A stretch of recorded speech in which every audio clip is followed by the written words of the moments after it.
Hi everybody, my name's Traci Cornelius. I'd like to welcome you to Get Creative with Traci. Today we are going to be highlighting our Tag a Box bundle. So in this one you will receive your Tag a Bag gift boxes, but you also receive the Tag a Bag accessory kit. And by buying it as a bundle you will save 15%. So it's on page 159 of the catalogue. Recently it was showcased via Stampin' Up for the demonstrators. They gave us kind of live class, if you like, which was pretty awesome. And one of the projects that they made was changing the box so it ended up being this particular size, which is super cute. But the part that I love the most is that there are two little boxes inside of it. So just perfect for Easter, because then it fits in your little cream eggs and your little caramel eggs, that type of thing. So such a great project to do, and one that as soon as I saw it I was just in love with it and really wanted to try it. So I'm going to be showing this one to you, and because Easter is just around the corner, I am going to be focusing on doing it for Easter. So the first thing that you will need is your box. So when you get your box, there are going to be a few measurements that you're going to need to do. So here is a box. Don't worry, you will find all the information on my blog at www.getcreativewithtraci.co.uk. So it will have all of these on there, so you really don't need to worry. You can just visit that and you'll be able to see it really clearly. But for those of you that want to follow along the video, from the edge of your box you want to measure 1 3/4 inches in, and make a little line. This is where you're going to score it. Anywhere where you can see a dotted line is where we're scoring, and anywhere where there is a solid line is where we're going to cut.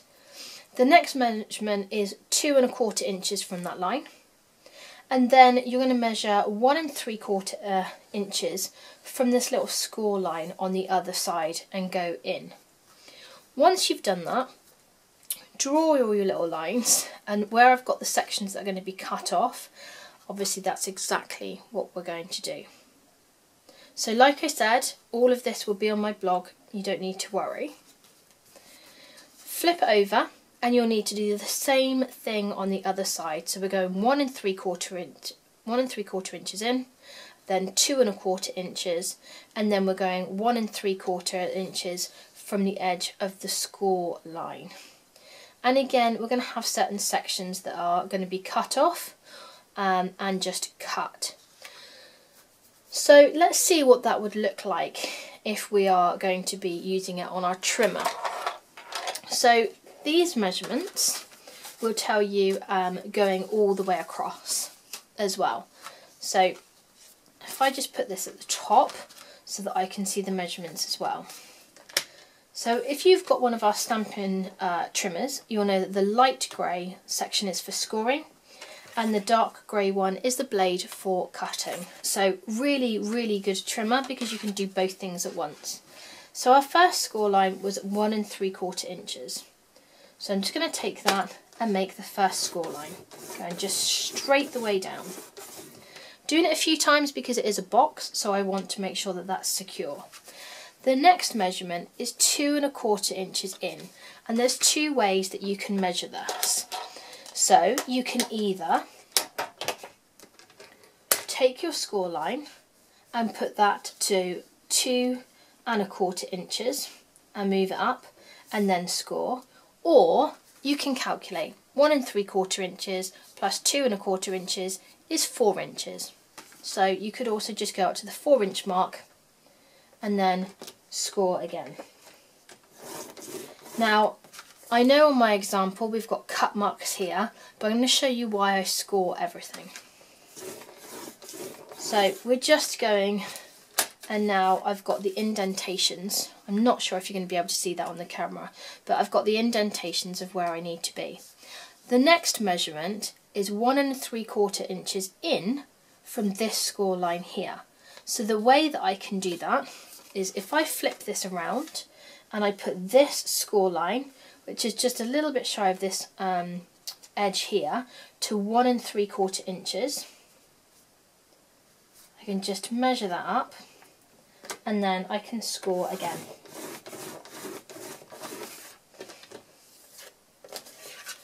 Okay, so I've now got all of my score marks, and before I do any cutting, I'm actually going to make the marks on this side too, just because it will make it a little bit easier. So the same thing, we're going to 1 3/4 inches and scoring,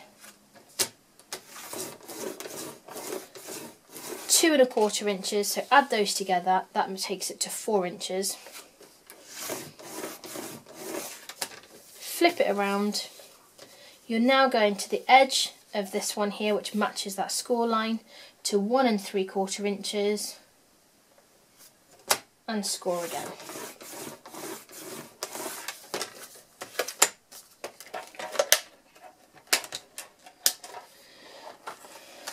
Okay, so going back to our first measurements, we've got 1 3/4 where we've scored, but we need to cut the bottom section. So just taking your scissors or your paper snips, you're going to find that score line and then just use that as your guide to cut all the way to the top. Now you would have thought that while I had it on the trimmer, I could have just cut the line, but you have to be really careful, because if you look on the other side, if I'd have cut all the way up, I'd have cut into this section, which is why I'm using scissors. Next one, you can see that we need to cut all the way through this particular line. So that's exactly what I'm going to do. Just going to use the score line, as a guide, and I'm going to cut all the way up. Oh, I'm a little bit wonky, sorry about that. Find a nice little curve there. And we want to cut into this line here as well. Now for this one, you can see that we've got a bit of an angle, and this is just so that our box can go together really well. And I'm just going to eyeball that. You could measure it if you want to, but I'm just going to go at a slight angle, and then this section here gets discarded. Then, as you'll notice, I've got 2 sections here that I need to cut off. Now this is roughly about 1/2 inch, so it's entirely up to you. You could now put this onto the trimmer if you wanted to, and measure 1/2 inch and just trim off. Just move that one out of the way so that I don't cut any of it. And exactly the same on the other end, and I'm going to flip that over because that will make it easier for me. And go to 1/2 inch.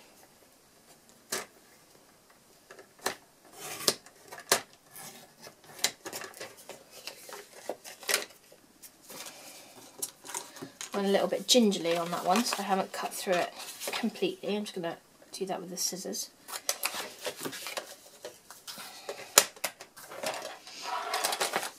Or of course you could have just measured and then gone ahead and cut that one, on that side as well. So you can see that we've now cut those ones, except I've cut off the wrong bit, honestly.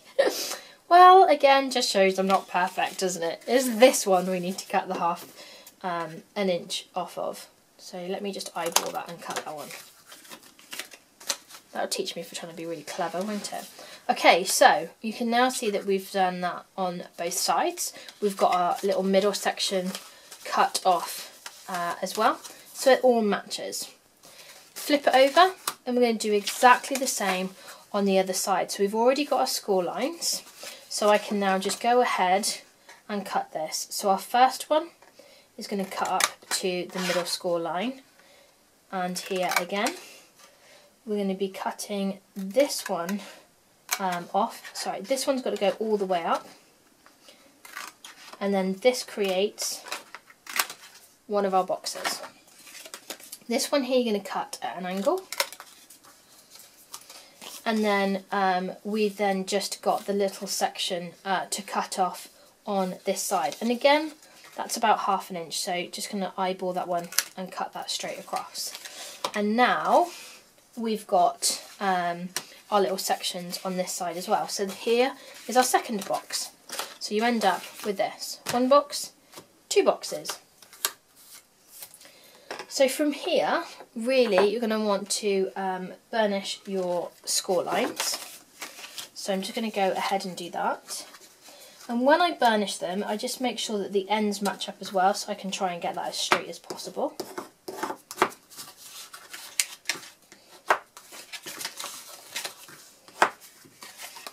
Obviously the ones that have been done before, because of the shape of the box, will be much easier than the ones that you've scored. And I'm going to do the same with the other box as well.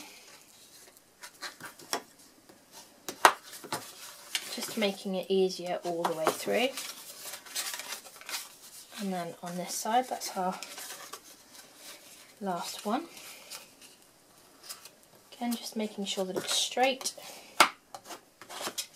Okay, and now we can go ahead and put on our tape. Now, because these are going to be used and they're going to be housing some fairly heavy-ish eggs, I would recommend using sticky strip. If you prefer to use something else, then by all means do, but I really want to make sure that these are sturdy, because you know they're really cute boxes. They might want to be used for something else afterwards. Makes a nice little keepsake.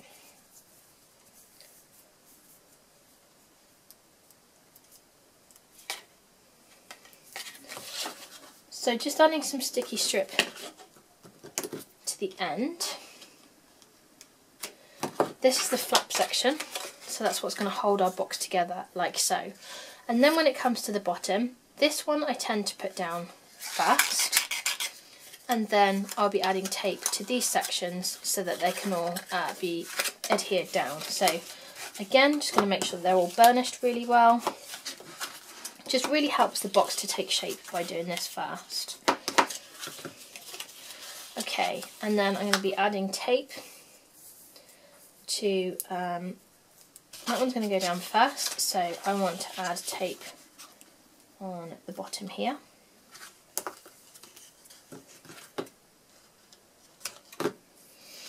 And that's going to be adhered like so. And then it's going to be on this one. So I obviously want tape on the top, on the back side, and then this just makes sure that it's really sturdy all the way along.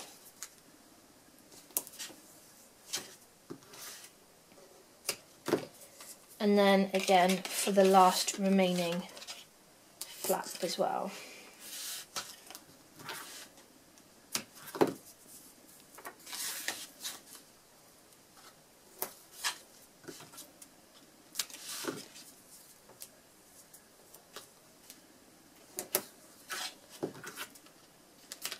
Okay, so now that we've done that, you can see how this box is going to go together. So side flap first of all. Just peeling off the backing.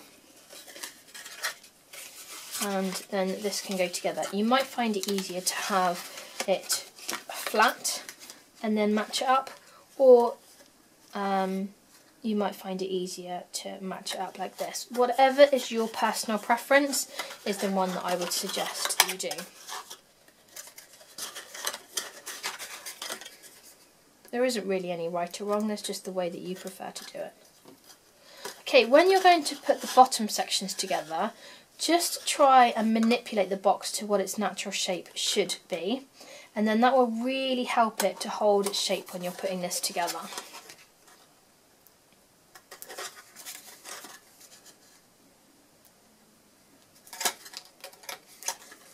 Just going to negotiate with the back of the sticky strip.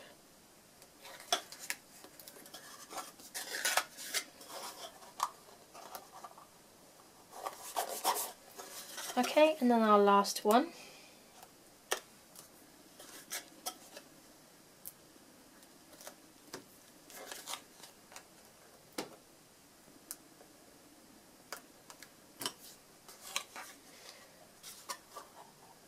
And that's our first box all ready for our egg to go in. I'm going to do exactly the same for the other box now as well. Okay, so there we go. We've now got our 2 small boxes ready to go. So the next thing that we'll want to do is to cut the cover to size. So again, just going to bring in our trimmer. Now, if you want to work this out, you can put this onto your grid paper. Grid paper is fantastic for a number of different things. Line them up together, and then that will show you the size that you're going to need to make. So that's basically 3 3/4 inches. So I'm actually going to go to 1/16 larger than that to make sure I've got a little bit of a gap either side. So hopefully your trimmer will also have 16th of an inch. If it doesn't, then by all means just go to 1/8 of an inch afterwards. So cut it to 3 7/8. And in fact I'll do that because I know that some people haven't got 16th of an inch on theirs, and I'll show you what it looks like. So you're going to 3 7/8. Using your blade and going down quite hard, just go through that. Because it's quite thick, you will then need to flip it over and go to 3 7/8 again, and then just cut through again on the other side, and then that's cut through perfectly. You can see it's got a really nice cut on that one. Now you can just bend that one out, and then you can see that that's going to fit perfectly. So can you see that we've just got a bit of a gap either side, which is really good. So now, because of how the contents are, if you wanted someone to see inside, then by all means leave it pretty clear and maybe just decorate the outside of the boxes. That would look really sweet. And if you want to keep the boxes together but you still want them to be separated, then decorate them so that you've almost got a belly band going around both boxes. But if you want to create more of a surprise as to what happens to be in the box, then you can create some decoration like I've done here. So that's what I'm going to be showing you how to do next. So to do that, I've got some more measurements for you here. Now, of course, every time you make this, the boxes should be exactly the same, but the nature of things is that some things actually change a little bit. Now, if I do it with this one, you can see that we've got a bit of a gap either side, and that would be quite nice as well. So this one has been cut to 3 3/8. If you wanted to make it a little bit larger, like I said, you could quite easily do so. That wouldn't be an issue. So let's have a look. Again, you're going to be using your grid paper. So if I just pop it up to the grid paper here, that's going to be to 4 1/4 inches. So if you wanted a bit of a space in between, I'd probably be cutting this one to 4 inches. So you want it 4 inches by 10 inches. And the colour that I've used for this combination is smoky slate and crushed curry. And the reason that I've chosen those is because in the kit you're going to receive a number of different tags, and the one that I'm probably going to be using for this one, it would be entirely up to you as to which one you choose, but I might choose the crushed curry in stripes this time. This is going to be a shorter tag, and this time around I probably will use the smoky slate, and I'm going to have it going this way round.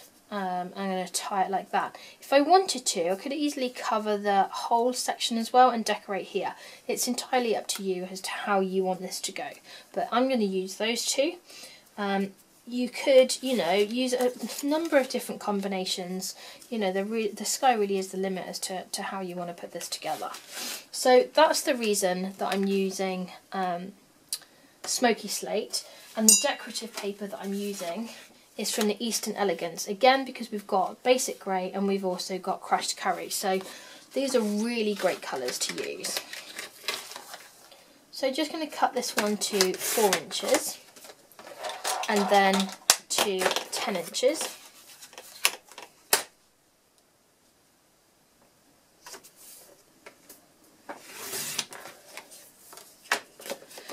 And then we need to do some scoring, and that's so everything will fit around the box really nicely. So I've already gone ahead and measured this one, so you want to do it 2 1/4 inches, 2 1/2, 2 1/4, 2 1/2, and then have 1/2 inch left over to then make the to make it go round and then be able to adhere it together.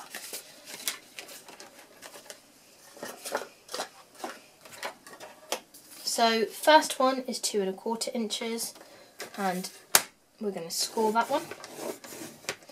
Then you can either again move the score line to 2 1/2 inches like so, or if you add them together that's going to take you to 4 3/4 inches. So really the preference is yours to how you do it. It will also depend as to the measurements on your trimmer and how they go. So the next one again is at 2 1/4 inches. So you could match up your score line there to 2 1/4, or you can just go to 7 inches, whichever you find easier.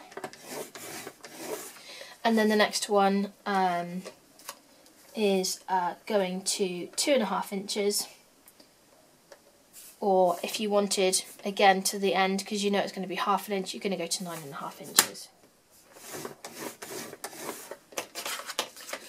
Once you've done that, you can just burnish the score lines again.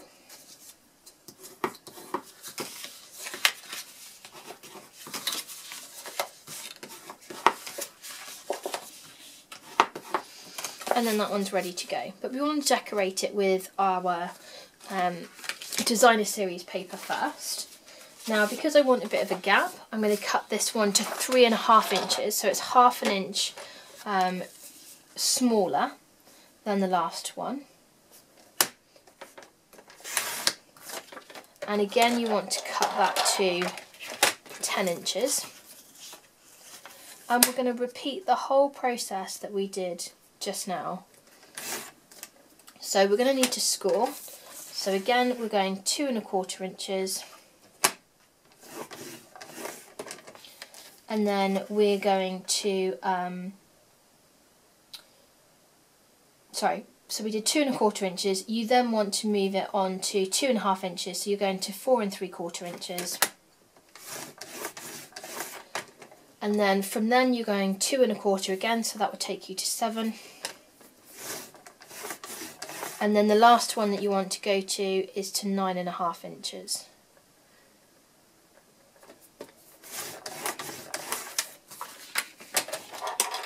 And again, same process, just going to burnish to those edges as well.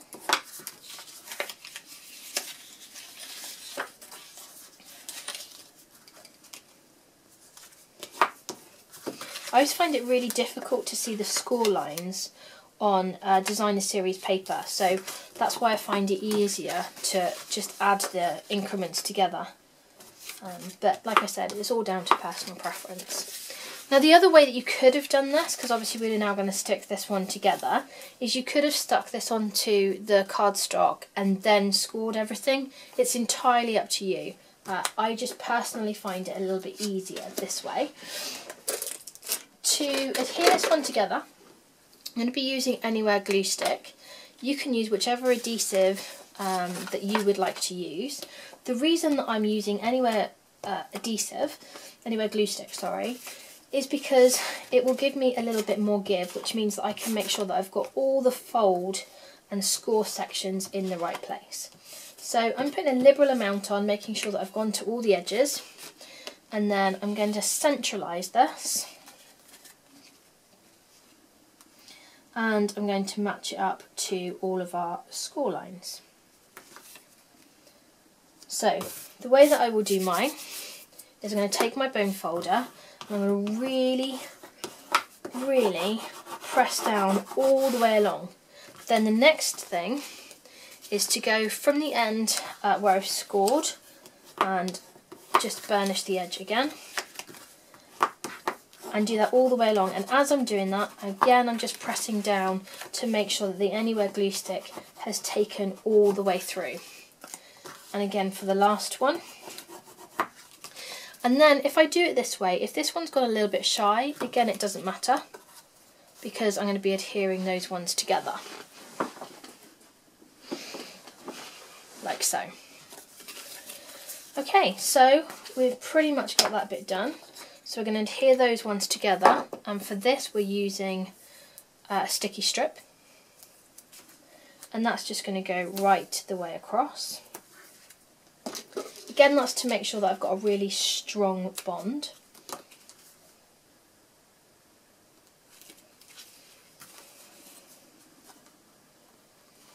Line those ones up. And then our last section is to create our tag. So the camera very helpfully cut off just before I finished. So I was showing you how to create the tag. So I've chosen 2 of the tags from the tag kit. So what I'll do is I'll just choose another 2 and show you how I popped this together, and then obviously you've got this one as an example as well. So you can just choose whichever tag. So let's say that we're just going to stick with the same kind of colour scheme. So we've got smoky slate and crushed curry, and all I did excuse me, was use the extra spectacular stamp set, which is really cute. You'll find this one in the spring summer mini catalogue, and I really love this little bunny with the Happy Easter. I particularly like the font, just really like everything about it. So we're going to stamp that one onto the actual tag using smoky slate ink.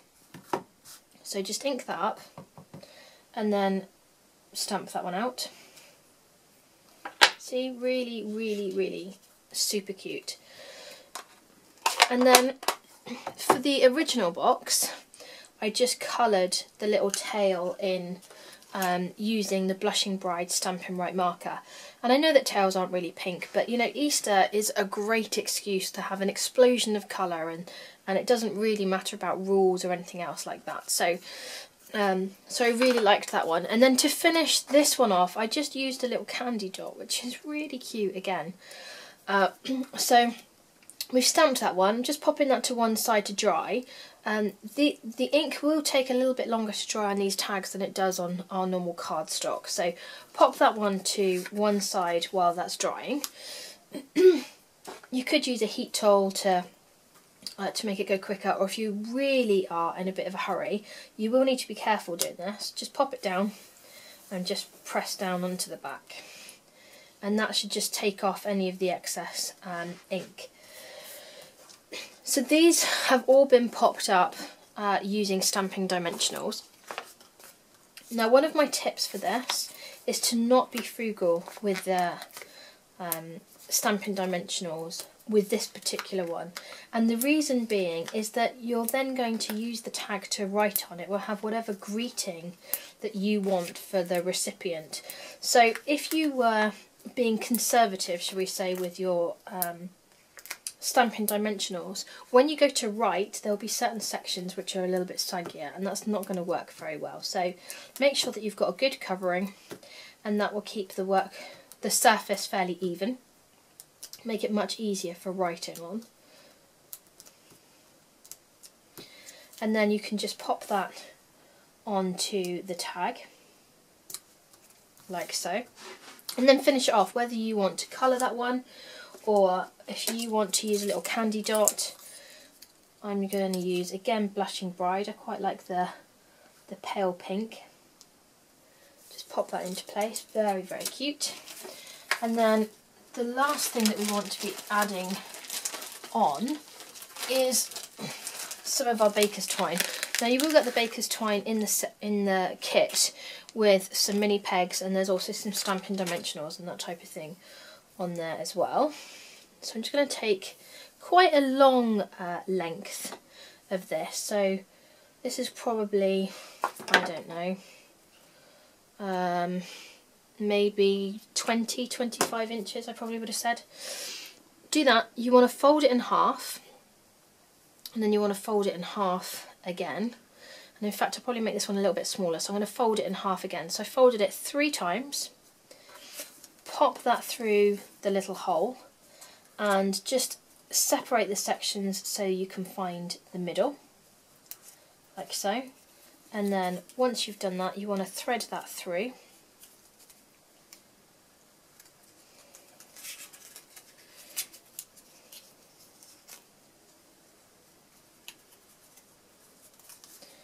Like so.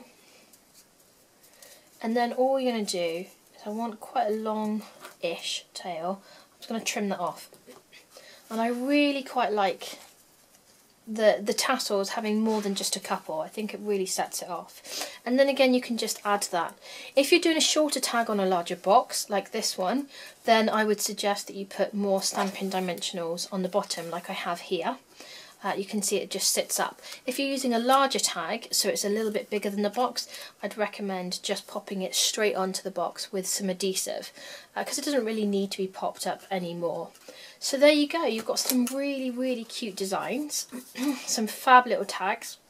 You could even have this to go on the card so that you've got things that are matching, anything else like that, but they've got some super, super little gifts inside.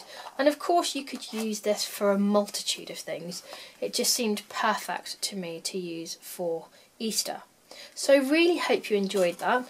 Like I said, I got the inspiration from Stampin' Up themselves. They showed us a number of different ways to be able to utilise our boxes. I love the idea of cutting them down and just making them a little bit more versatile. So I hope that you'll give that a go. If you do want to purchase anything, then please visit my shop at www.getcreativewithtraci.co.uk and then just click on the shop online icon. Of course, if you prefer to shop offline and you would like some advice, then do get in contact. You'll find all of my details again on the blog, and I'd be happy to assist you. So thanks very much, really enjoyed doing this with you, and hopefully I'll see you again soon. Take care, bye!